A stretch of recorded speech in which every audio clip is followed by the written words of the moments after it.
Hello friends, it's Lex at LexReads. Welcome back to my channel. And today I'm going to give you some tips and tricks to increase your reading so that you can read more books in the future going forward. Let's do it. So I know how unattainable it can feel sometimes to watch some booktubers and book reviewers number of reads. I think it's absolutely insane that some of my favorite booktubers read 100 plus books a year. Last year, I only read 17 books or so. It was a very, very bad reading year for me. I hit a major reading slump come about July and didn't get out of it until about November. But so far this year, I've already read 28 books. So I've almost doubled, really, what I read last year, and it's only April. So I just wanted to share with you guys the things that I've been doing that have upped my reading productivity, and hopefully some of them will work for you. Let's do it. Number 1. So the first one, I know everyone always says this, the first tip is just to read every day. And I obviously don't mean that you have to read a book every day. I obviously don't mean that you have to read for an hour every day. But if you can commit to picking up a book or your Kindle or opening your Audible app or however you like to consume books for even just 5 minutes a day, eventually you'll finish a book, right? And that was the biggest difference, I think, for me. It's just that last year I would go weeks without picking up a book because I just wasn't feeling it. And this year I'll just survey my shelves and I'll be like, that one, and then I'll pick it up, and then sometimes I just read a page. Sometimes I read a chapter. Sometimes I read a whole book. It kind of just depends. But just the act of picking up my Kindle or my book has made a world of difference. Number 2. But that I didn't start doing until this year. So maybe you also haven't started doing it. And that's to carry a book and or readable thing with you everywhere. So once again, I, this year, have started reading ebooks. This is a brand new thing for me, and now I have quite a collection of ebooks, but before that, I only read physical books. I was like, nope, just physical books. That's it for me. But now, because I also read ebooks, I have a book with me at all times because I have my Kindle app on my phone. So when you have a book with you everywhere, that gives you time to pick up a book in situations that you normally might not think to pick up a book. So for me, it was I got to class 5 minutes early. I'm going to pull out an unwanted guest and read a chapter. I'm eating lunch alone right now. Pull out my phone, and I'm going to start reading 8 Perfect Murders while I eat my chili or whatever, But this same goes for audiobooks. I personally am not a fan of audiobooks. I don't listen to audiobooks. But if you listen to audiobooks, that's another thing that you just have with you, right? You're waiting in line for something, pop in an earphone and listen to some of the book. So just the act of having a book with you all the time, also great for increasing reading productivity. Oh, and also I started reading at the gym, which is kind of weird. So anytime I was on the treadmill or the elliptical or when I was doing cardio, I would bring either a physical book or I would pull up my phone and I would read while I ran, which was fun. I think that would maybe be another situation where audiobooks would probably be better, but like I said, I don't listen to audiobooks, so consider reading at the gym if you gym. Number 3. This is another one that's new for me. Read more than one book at a time. I used to refuse to read more than one book at a time. I only read one book at a time, so I DNF'd books left and right, because if I would get halfway through and then be not feeling it, I would have to completely set aside that book and ignore it in order to read a new book, which also wasn't great for my reading productivity. And now I kind of just pick up whatever I'm vibing with at the moment. So right now I'm actively reading 3 books and casually reading another 2. So that's 5 books in this moment right now that I'm actually reading. And eventually I'll finish 5 books, right? It might take longer to finish the books, but all in all, I'm reading more, so it's actually not taking me longer to read all the books. It's just spread out differently. It's just distributed differently. Honestly, it has made my mood reader heart so incredibly happy to read more than one book at a time. Who knew? Not me. Number 4 is reread more often.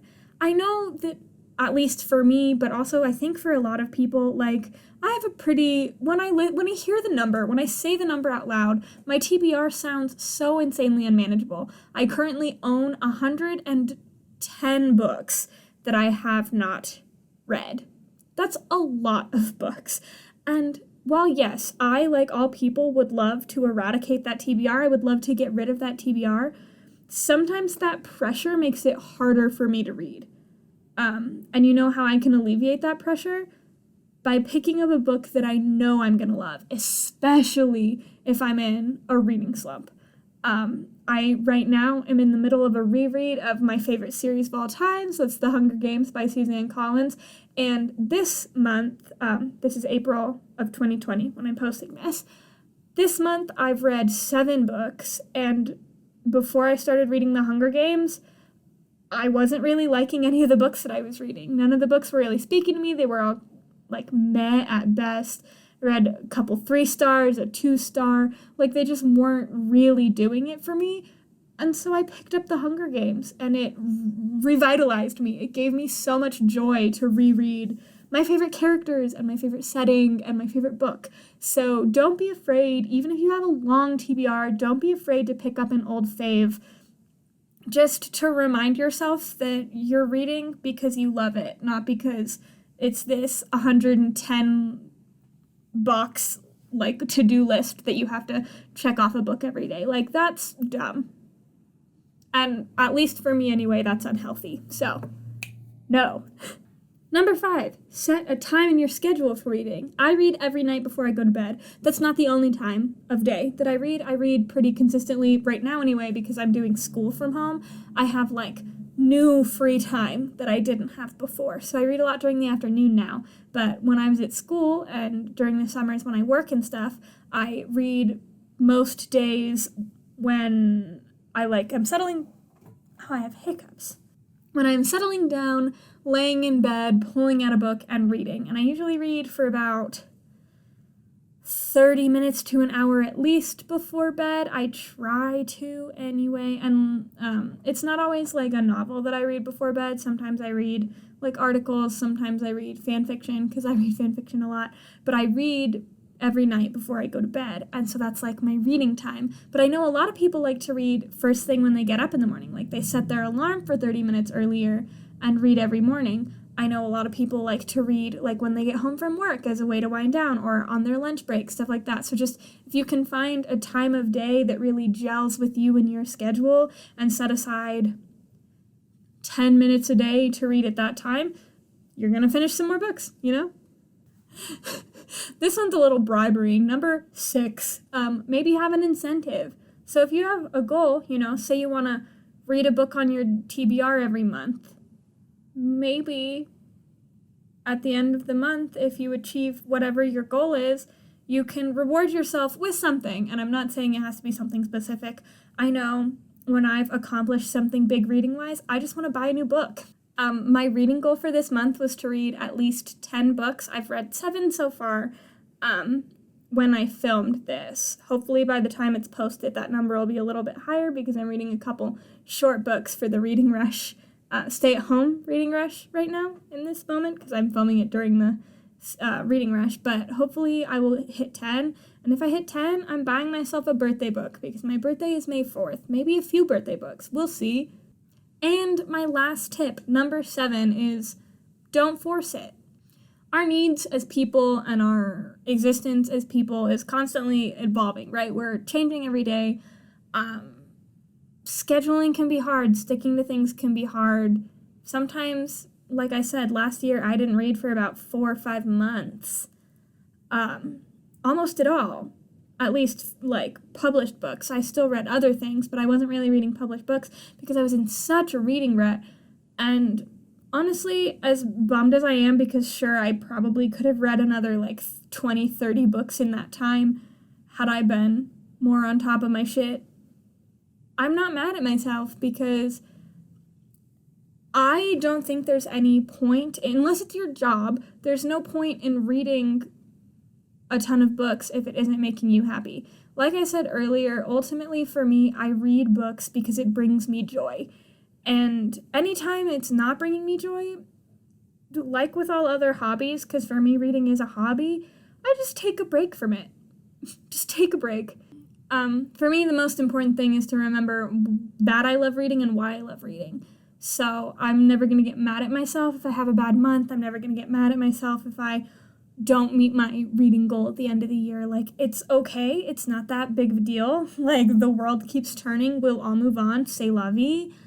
Another thing I would recommend, especially if you're feeling yourself kind of in a rut or you're feeling uninspired, get involved in the reading community. Get involved with some buds on Goodreads or on BookTube or on Book Twitter or on Book Tumblr or Bookstagram, like wherever you feel the most at home, like get involved there so that it helps me anyway. Being on BookTube helps remind me which books I love, why I love them, like why I do this every day, like why, like talking about books brings me so much joy, but also like, you know, for some people it's just like tweeting about a recent book they read, or just reading author or booktuber or book reviewer or whatever, like tweets. Like just find something to give yourself some extra joy and it'll come back. You know, what you put out into the universe, I hope it'll come back to you. I know it doesn't always work that way, but in general, you know, it's a nice thought to have. Put good vibes into the universe. The good vibes will hopefully come back to you. Thank you guys so much for hanging out with me. Thank you for listening to my spiel on how to read more. I'm really, really proud of myself. Like I said, 28 books in the middle of April. That's 3.5 months into the year. And I've read 28 books. That's insane and amazing. And last September, definitely not something that I thought could at all be possible for me as a person. Because I was just really not feeling it. So I'm glad that I am where I am. I hope some of these tips helped you. Go down below and give me any more tips if you have any extra ones. I would love to know what you guys think. Like I said, thank you for hanging out with me. I will see you tomorrow. Goodbye, friends.